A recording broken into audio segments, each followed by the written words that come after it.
Buenos días, sí. Bueno, levantándote temprano para que nos cuentes cuál es tu mirada respecto de lo que ha sido esta trayectoria de Pereira en el sindicalismo y en la política neuquina, Gabriel. Sí, Pereira fue una figura por demás destacada, además de su tiempo sindical, su tiempo político partidario, tiene que ver con una industria particular que es la industria del petróleo, las industrias extractivas.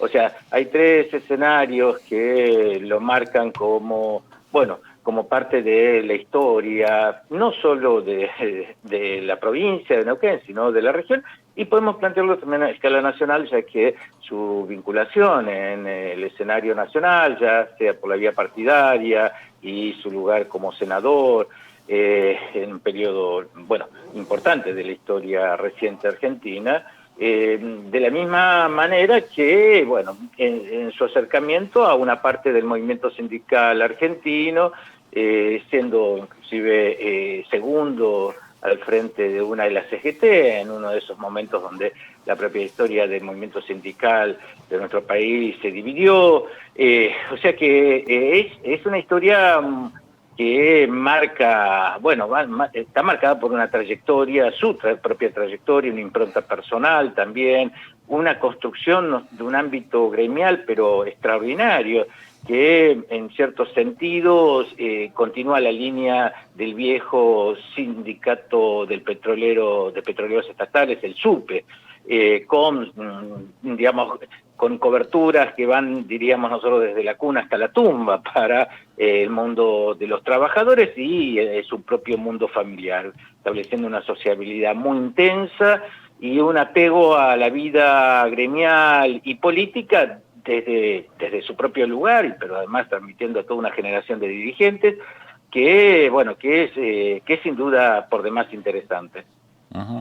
Eh, Mira, vos sabés que yo tengo una presunción de que las estructuras sindicales son profundamente conservadoras, ¿no? Y me sorprendió un dato, porque hubo un premio a la innovación que creo que dio la Fundación Conex a Pereira en su momento y Arévalo, y que coincido con esto porque fueron innovadores cuando permitieron a través de los no convencionales generar un nuevo convenio colectivo de trabajo, que fue también no te digo que una revolución, sí una innovación en el mundo del trabajo y que permitió hoy las condiciones de trabajo, las condiciones de empleabilidad en la provincia de Neuquén a partir del desarrollo de los hidrocarburos no convencionales, ¿no?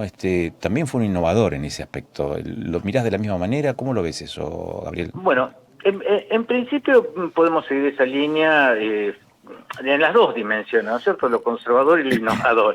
Lo conservador en tanto que, bueno, las estructuras sindicales buscan sostener un mundo del trabajo, un mundo de obreros, con, bueno, con beneficios. Ahí hay una lógica pragmática y el conservadurismo es pragmatismo también, en el sentido de que ante todo hay que conservar y la otra lógica es la de innovar. La innovación está no solo por esto que vos señalás, ¿no es cierto?, de nuevas condiciones de empleabilidad, sino también por la construcción de una estructura de dimensiones muy importantes, solo ver los edificios del sindicato, de su oferta de salud, de la RT, o sea, no es solo cuestiones materiales, pero sí marcan claramente una lógica de innovación, pero tiene que ver también con la propia industria. La industria del petróleo, digamos, sigue siendo una industria innovadora y en el mundo del trabajo que estuvo ligada a ella, lo fue en la medida en que en principio allí se desarrollaron las primeras lógicas de bienestar, en una lógica que tenía cierta impronta represiva en cierto sentido. Nosotros hemos llamado a eso la lógica bismarckiana por aquella figura de la administración de la Alemania en su proceso de unificación, que establece las primeras relaciones entre el mundo empresario, el mundo estatal y el mundo laboral, con una impronta represiva, pero también de bienestar.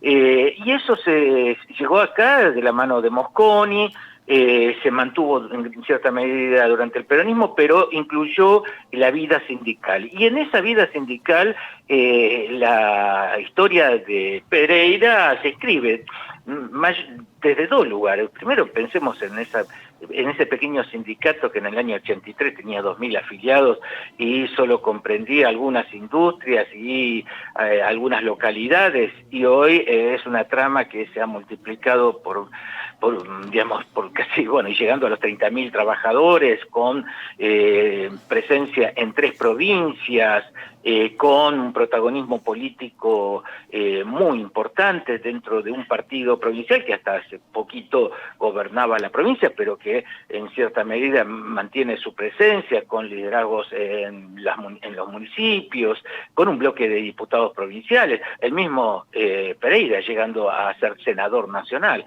O sea, la pucha que sí, hay una doble lógica de conservación, pero también de innovación. Y mucho tiene que ver, por eso que refiero al tema del pragmatismo en su vida, en su trayectoria personal, pero también en la propia lógica que impone la industria, ¿no es cierto?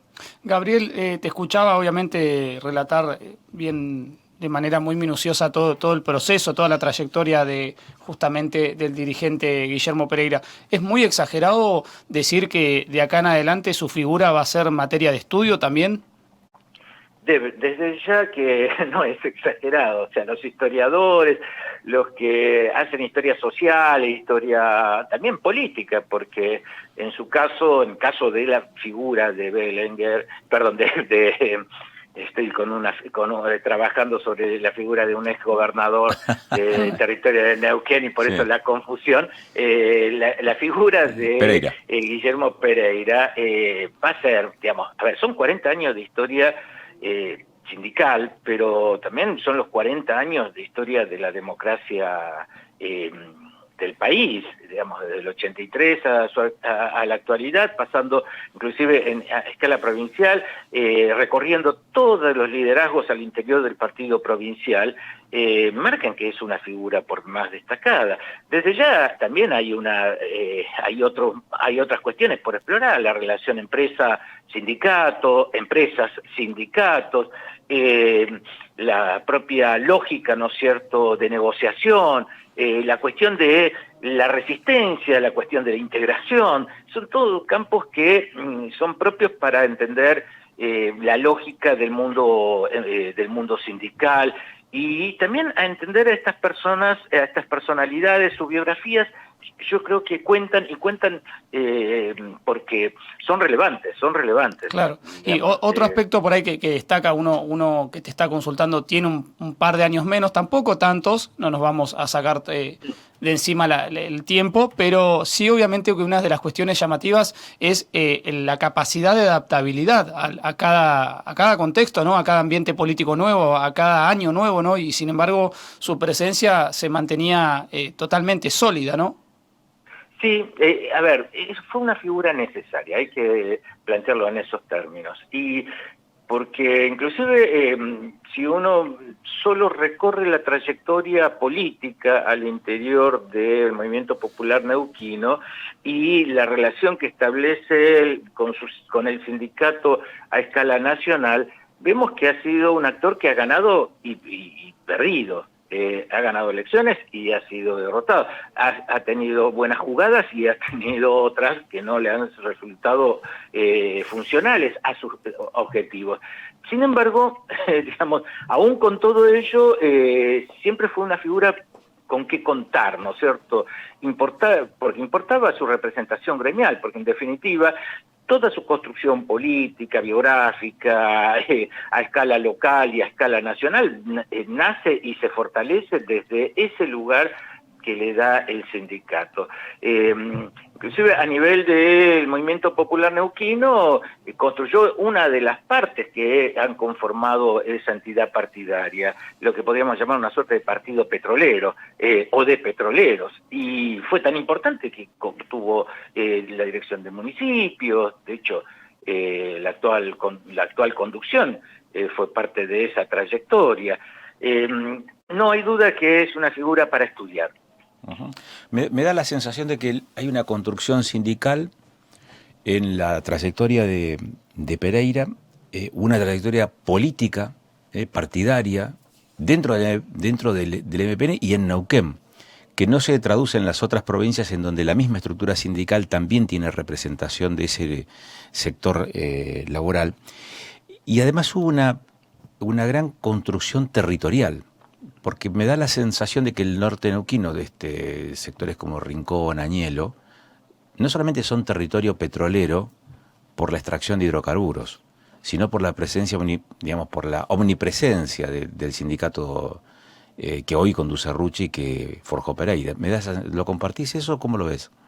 Sí, estoy de acuerdo. Digamos, la fortaleza del propio Pereira y del sindicato está en Neuquén, pero eso no quita que esas ramificaciones en Río Negro y La Pampa no le den allí oportunidades de contar, en principio, con una masa de afiliados que es, digamos, que incrementa ese poderío y además de incidir en la política gremial y en la política, digamos, de las provincias, de ambas provincias, mayormente en Río Negro que en La Pampa.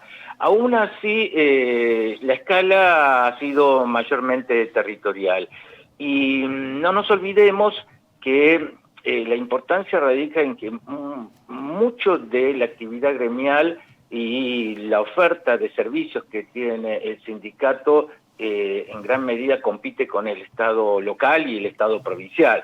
Y eso le ha dado una solidez a la representación gremial, pero además la representación en las comunidades estas que vos referías. Uh-huh. Único por el tipo de trayectoria, ¿verdad? No hay otro antecedente. A pesar de que otros dirigentes gremiales han intentado o están intentando, ¿no? Catapultarse a la política. Otro ejemplo de esto no tenemos, ni en Neuquén ni en el resto del país. ¿Cómo lo ves vos eso, Gabriel? Bueno, digamos, por el lado del peronismo hubo historias sindicales muy importantes, ¿no es cierto? Pero se plantearon a escala nacional. Ahí sí, a escala provincial, nosotros podemos decir que en la Patagonia tenemos, el actual gobernador de Chubut pertenece al sindicato también de la actividad en esa provincia, ¿no es cierto? Pero nosotros podríamos decir que, digamos, de acuerdo a la textura, de acuerdo al origen, en ese sentido sí, en cierta medida, lo de Chubut también se parece, porque estamos hablando de sindicatos que no contaban o eran muy marginales en sus orígenes y luego tienen este desarrollo. Por supuesto que esto ocurrió porque el gran sindicato que fue el SUPE desapareció del escenario gremial del país luego de las políticas de privatizaciones de los años 90. Entonces eso le dio oportunidades al crecimiento, pero esas cosas no ocurren, digamos, por arte de magia. Necesita un tipo de liderazgo gremial en este caso, pero también un liderazgo burocrático en el buen sentido que permita digamos, este desarrollo. Y creo que Pereira sí lo ha logrado. Uh-huh.